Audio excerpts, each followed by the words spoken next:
maanguddoo Amou jedhaman waliis na agarsiisu jiraata lammii biyya Iraan yoo ta'an waggoota 67f qaama isaanii dhiqatanii beekan kan nama dinqisiisu immoo qaama isaanii dhiqachuu dhiisuu qofa miti nama kaan irraa kan isaan adda godhu amaloota garaagaraas qabu. Viidiyoo kana kan daawwachaa jirtan YouTube channel Tekoo yoo ta'u viidiyoowwan kana waliin wal qabatan argachuuf like, share, subscribe gochuun dagatinaan affeerraa keenya. Amou guutummaan guututti amma jedhamuun amalli isaanii nama kaan irraa adda kan ta'ee fi addunyaa kanarra jiru jedhanii aduufis kan ulfaatudha. Amma isin osoo dhaqna keessan hin dhiqatin guyyoota yookaan torban meeqa turuu dandeessu?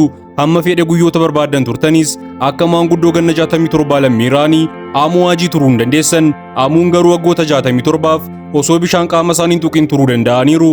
Amuun lafa onaa biyya Iraanitti argamu tokko keessa jiraatu. Mana qabaatanis hin beekan, qabaachuus hin barbaadan, bakki itti jiraatan boolla qotanii akka bineensaatti lafa keessatti.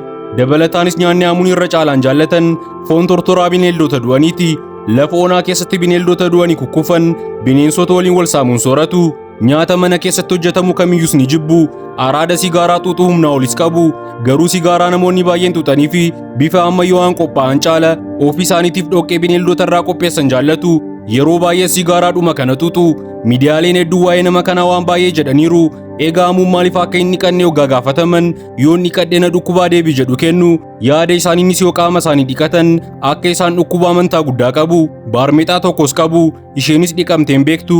Baarmeexaa keessanuu maaliif hin miccanne jedhaman hoggaa gaafatamanis yoo dhiqamtee na dhukkubaa kan jedhu ture deebiin isaanii. Qaama isaaniirra ilbisoota hedduutu jira.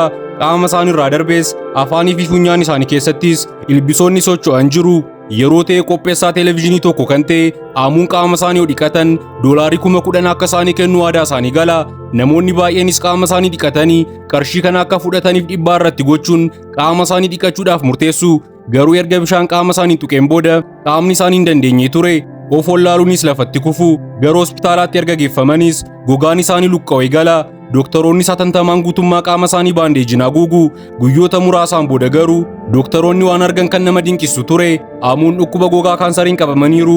Bishaan dhukkuba gogaa kaansariin namoota qabsiise keessaas isaan jalqabaa ta'uun isaaniin oolu. Baatilee hedduuf hospitaala keessatti erga yaaliin isaaniif godhameen boodas dhukkuba kaansarirraa bilisa ta'uun suuraa argaa jirtanirraa gara kanatti jijjiiramuun jiruu isaanii guyyaa guyyaa gaggeessaa jiru. Addunyaa kanarra wanti dinqisiisaan kana qofa miti.